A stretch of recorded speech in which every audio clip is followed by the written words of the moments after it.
Hello guys, നമുക്ക് ചക്ക കൊണ്ട് ഇടിച്ചക്ക കൊണ്ടൊരു ഡിഷ് ഉണ്ടാക്കിയാലോ? ഇത് എല്ലാവർക്കും നന്നായി ഇഷ്ടപ്പെടും. എൻ്റെ യൂട്യൂബ് ചാനലിലേക്ക് എല്ലാവർക്കും സ്വാഗതം. അതിനായി ഇടിച്ചക്ക ഇങ്ങനെ ചെറിയ കഷ്ണങ്ങളാക്കി ഞാൻ മുറിച്ചിട്ട് വെച്ചിട്ടുണ്ട്. അതിനകത്തേക്ക് മഞ്ഞളും ഉപ്പും കൂടി ചേർത്ത് ഒന്ന് വേവിച്ചെടുക്കണം.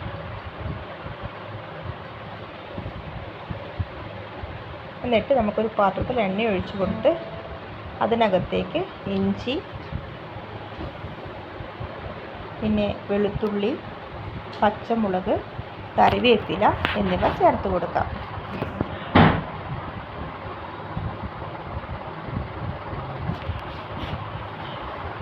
എന്നിട്ടൊന്ന് നന്നായി ഇളക്കി കൊടുക്കുക.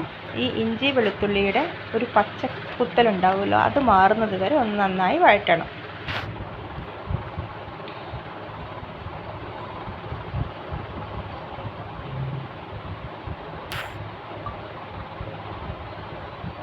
അതിനുശേഷം ചെറുതായി സ്ലൈസായി അരിഞ്ഞു വെച്ചിരിക്കുന്ന സവാള ഇതിനകത്തേക്ക് ചേർത്ത് കൊടുക്കണം. എന്നിട്ട് നന്നായി വഴറ്റി കൊടുക്കുക. ഈ സവാള നന്നായി വഴണ്ട് വരുവാൻ കുറച്ച് ഉപ്പ് കൂടി ചേർത്ത് നന്നായി ഇളക്കുക.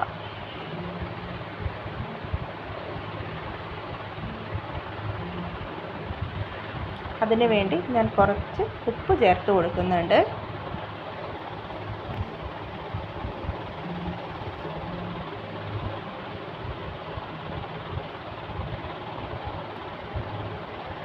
ഈ ചക്ക ഇഷ്ടമല്ലാത്തവർക്കൊക്കെ ഈ ഒരു ഡിഷ് വളരെയധികം ഇഷ്ടമാവും. എല്ലാവരും ഒന്ന് ട്രൈ ചെയ്ത് നോക്കണം. എന്നിട്ട് ഉണ്ടാക്കിയിട്ട് എല്ലാവരും അഭിപ്രായം പറയണേ. ഇതിൻ്റെ പച്ചമണം മാറുമ്പോൾ നമുക്ക് ഇതിനകത്തേക്ക് ചെറിയ ചുവന്നുള്ളി ഉണ്ടല്ലോ, അതും പച്ച കുരുമുളകും കൂടി ചതച്ചത് ഇതിനകത്തേക്ക് ചേർത്ത് കൊടുക്കാം. ഇത് ഞാൻ റെഡിയാക്കി എടുത്ത് വന്നിട്ടുണ്ട്. പച്ച കുരുമുളകും ചെറിയ ചുവന്നുള്ളി അതുകൂടി നല്ലോണം മിക്സിയിലിട്ട് ഗ്രൈൻഡ് ചെയ്തതാണ്. എന്നിട്ട് നമുക്കിത് നന്നായി മിക്സ് ചെയ്ത് കൊടുക്കാം. ഇതിൻ്റെ നല്ലോണം പച്ചമണമൊക്കെ ഒന്ന് മാറട്ടെ.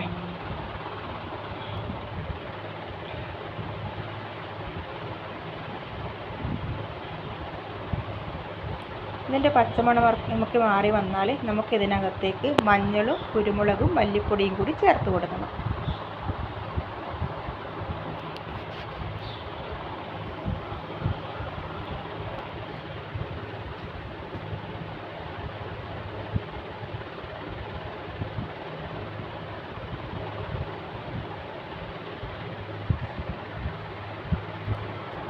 മഞ്ഞളും മല്ലിയും കുരുമുളകും കുരുമുളക് പൊടി ഇട്ട് കൊടുത്ത് നന്നായി ഇളക്കി കൊടുക്കുക.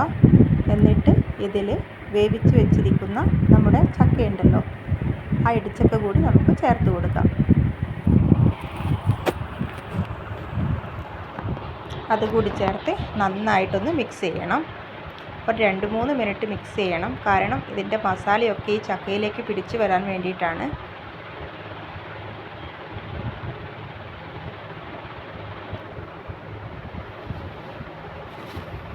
ഇത് അടിപൊളി ടേസ്റ്റായുള്ള ഒരു ഡിഷാണ് കേട്ടോ.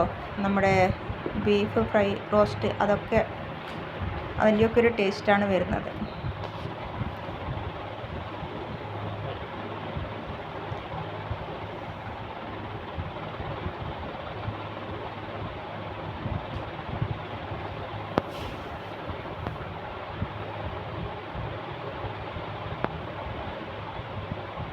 ഇത് കണ്ടാൽ തന്നെ അറിയാലോ ഇത് മാത്രം ടേസ്റ്റാണെന്ന്. നോക്കിയേ,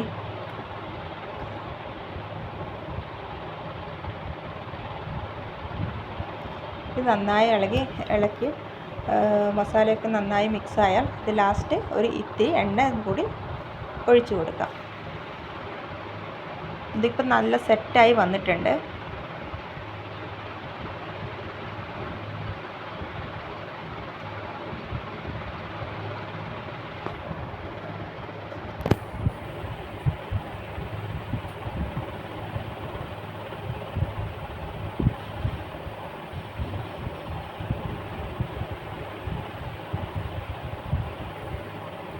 എന്നിട്ട് നന്നായി എണ്ണ ചേർത്ത് കൊടുത്ത് നന്നായി ഒന്ന് മിക്സ് ചെയ്യുക. എന്നിട്ട് നമുക്കിത് സെർവിങ് ബൗളിലേക്ക് മാറ്റാം.